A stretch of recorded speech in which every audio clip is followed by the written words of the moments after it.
oh.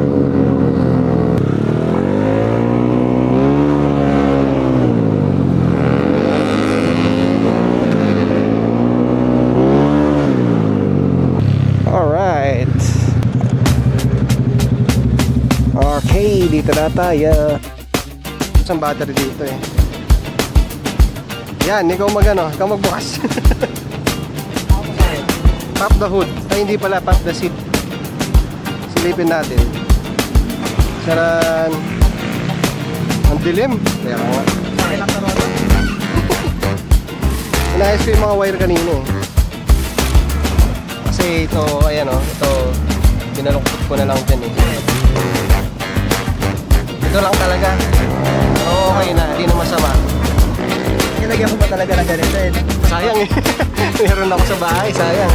Nilagay ko na, kahit hindi nagagamit. Yung EF3 niya, tanggalin mo. Ano yan? Fake lang yan. Yung binigyan ako ng sira na sensor. Yun yung nilagay ko. Tapos yung mo rin. Nasa bahay. Kasi hindi ko na kailangan eh. Para lang at least buo siya, di ba? Complete. Kala ko sa paling mo rin eh. Hindi. Masisira nga, kaya tinanggal ko.